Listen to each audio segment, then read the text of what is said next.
In the Krakoan era of X-Men, mutants lived together as equals, but the few Omega-level mutants definitely stand out as much as they ever had before. One of them is Exodus, a former X-Men villain, but a true believer in the potential of mutants and unfortunately in their supremacy, and a being of incredible power. He's starting to play a pivotal role in the Immortal X-Men book and Destiny of X. But who is Exodus? What are his powers?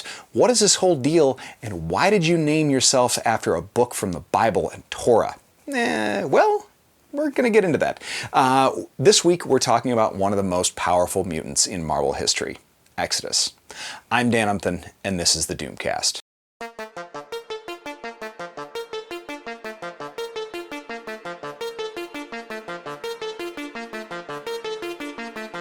Thanks for checking this channel out. Hey, I hate to ask, but do me a favor and hit subscribe and the little bell.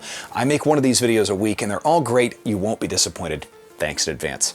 Anyway, first appearing in X Factor 92 in 1993, Exodus was created by Scott Lobdell and Joe Quesada, two titans of X books in the 90s.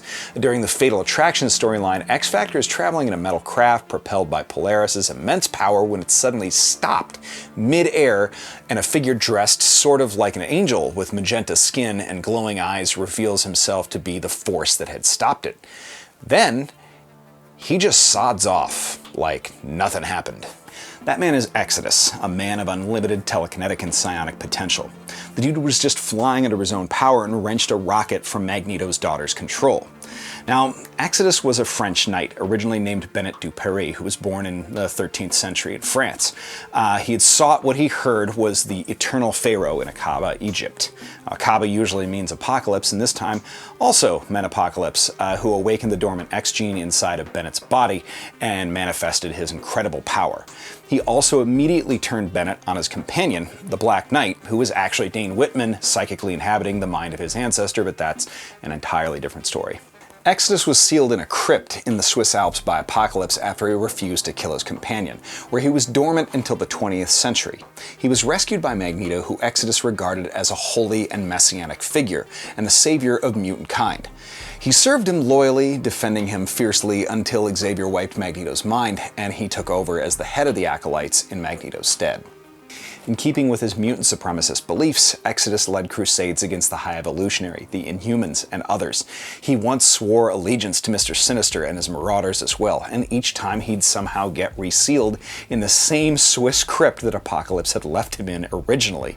He re-emerged at one point pretending to be Magneto to lead a new Genosha, but was eventually unmasked by the X-Men, and Genosha crumbled once again. He later offered Xavier leadership of the newly reformed Acolytes, but Chuck refused. During M-Day, Exodus was one of a few mutants that fully retained their powers. All that did was bolster his quasi-religious convictions in finding new mutant children, and when Hope Summers appeared as the first mutant born since M-Day, Exodus has ever since regarded her as a messiah. Literally. During the Utopia period, he very much supported and defended the idea of a mutant nation. So it goes without saying almost that when Krakoa was created, he was not only accepted, but his allegiance to mutant kind couldn't be questioned. And as such, he sits on the Krakoan Quiet Council, the de facto ruling body, legislature, court, and planning and zoning commission on Krakoa. In terms of powers and abilities, Exodus has displayed incredible power as a telekinetic and psionic, on par with someone like X-Man, Cable, or Jean. Not fully in terms of raw power, but almost unlimited fine control on a lot of different things. He's effectively Superman-like, flight, durability, energy blasts, all through telekinetic control of his cells, and even control of atoms. He's able to make himself incredibly strong, fast, and powerful through that same telekinetic enhancement.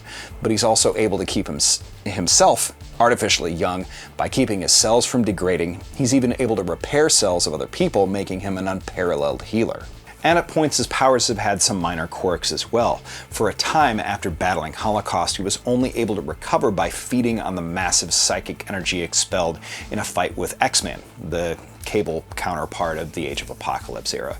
It's later been revealed that he's also capable of enhancing his powers and his upper limit to an unknown degree through faith. Literally, he's essentially the more people that actually believe in his ability, the more powerful he is practically. Which in a lot of ways, that's almost the same thing. right? You're just feeding off of psychic power. In any case, this seems to play into an angle that has begun to factor into Keiron Gillen's Immortal X-Men. His relationship with Hope Summers is still that of a disciple to his perceived messiah, much as he once regarded Magneto. And with Sinister emerging as the likely primary antagonist of this series, whatever is in store for mutantdom, this former acolyte and his former and current masters seem to figure very prominently in the events that are about to unfold. Thanks again for watching. I'm Dan Umpton. We'll see you next week.